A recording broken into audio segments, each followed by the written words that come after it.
നിലമ്പൂരിൽ ഇറങ്ങി അവിടുത്തെ ജനങ്ങളെ കണ്ടതിൽ നിന്ന് എനിക്ക് മനസ്സിലാവുന്നത്, അവിടെ ഒരു ഭരണവിരുദ്ധ വികാരം ഒന്നും അധികം അവരെ സ്വാധീനിച്ചിട്ടില്ല എന്ന് വേണം പറയാൻ. കാരണം ആര്യാടൻ ഷൗക്കത്തിന് മുൻതൂക്കം കിട്ടുന്ന പഞ്ചായത്തുകളാണ് നമ്മൾ കൂടുതലും കണ്ടത്. നമ്മളെടുത്ത അവിടെ 7 പഞ്ചായത്തും ഒരു മുനിസിപ്പാലിറ്റിയും ആണുള്ളത്. അതില് 6 പഞ്ചായത്തിലും നമ്മളെടുത്ത സർവേയിൽ നിന്ന് നമുക്ക് മനസ്സിലാവുന്നത് ആര്യാടൻ ഷൗക്കത്തിനാണ് മുൻതൂക്കം കിട്ടുന്നത്. ആകെ ഒരു പഞ്ചായത്തിൽ മാത്രമാണ് നമ്മുടെ സ്വരാജിന് ഒരു മുൻതൂക്കം വന്നത്.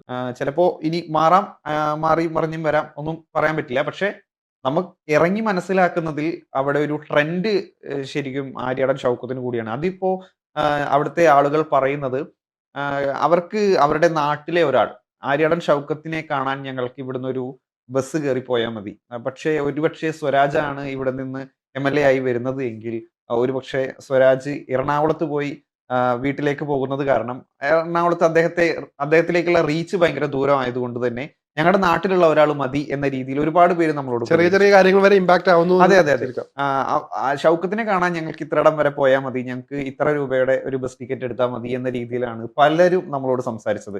അതായത് കുറച്ച് പ്രായം ചെന്ന ആളുകൾ ഒക്കെ ഈ ഒരു രീതിയിലാണ് അപ്രോച്ച് ചെയ്തത്. മറ്റൊരു അപ്രോച്ച് വരുന്നത്, ഞങ്ങളുടെ ഈ ഇലക്ഷന് പങ്കെടുക്കുന്നില്ല, ഞങ്ങൾക്ക് വോട്ട് ചെയ്യണ്ട, ഒരു 1.5 വർഷമേ ഉള്ളൂ ഇനി അടുത്ത ഇലക്ഷൻ വരാൻ, അതുകൊണ്ട് ഇനി ഞങ്ങൾ ഈ വോട്ട്, എനിക്ക് വോട്ടുണ്ട്, ഞാൻ ഇതിനൊന്നും എതിരല്ല, എന്താണെന്ന് വെച്ചാൽ ചെയ്തോട്ടെ, നമ്മുടെ നികുതി പണം കൊണ്ടാണ് ഇത് മൊത്തം ചെയ്യുന്നത്, അതുകൊണ്ട് ഈ വോട്ട് ഞങ്ങൾ ബഹിഷ്കരിക്കുന്നു, ഞങ്ങൾക്കത് ചെയ്യണ്ട. അങ്ങനെ നമുക്ക് ഒരുപാട് പ്രതികരണം കിട്ടി.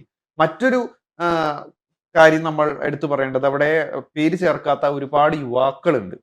ഇവരൊന്നും നമ്മുടെ സർവേയുമായി ബന്ധപ്പെട്ട് അവരോട് ചോദിക്കുമ്പോൾ ഞങ്ങൾക്ക് 18 വയസ്സ് കഴിഞ്ഞു, പക്ഷെ ഞങ്ങളുടെ പേര് വോട്ടേഴ്സ് ലിസ്റ്റിൽ ഇല്ല എന്ന് പറഞ്ഞ് ഒരുപാട് പ്രതികരണം വന്നു. ഇതെല്ലാം നിലമ്പൂരിനെ സ്വാധീനിക്കും എന്നതിൽ യാതൊരു സംശയമില്ല. മൊത്തത്തിലെടുത്ത് നമ്മൾ പരിശോധിക്കുമ്പോൾ അവിടെ ട്രെൻഡ് ഷൗക്കത്തിനൊപ്പമാണ് എന്ന് വേണം പറയാൻ. പക്ഷെ നമ്മൾ പുറത്തു വരുന്ന, ഞാൻ ഇവിടുന്ന് പോകുമ്പോൾ വരെ മനസ്സിലാക്കിയിരുന്നത് ഇഞ്ചോടിഞ്ച് മത്സരമാണ്. ഒരു പൊടിക്ക് സ്വരാജിന് ഒരു മുൻഗണനയുണ്ട് എന്നാണ് ഞാൻ മനസ്സിലാക്കിയിരുന്നത്. പക്ഷെ അവിടെ എത്തിയപ്പോഴാണ് ഇത്തരത്തിലാണ് ട്രെൻഡ് എന്ന് മനസ്സിലായത്. കാരണം നമ്മുടെ മാധ്യമങ്ങൾ ഇതിലൊരു പ്രത്യേക പങ്ക് വഹിക്കുന്നുണ്ട്.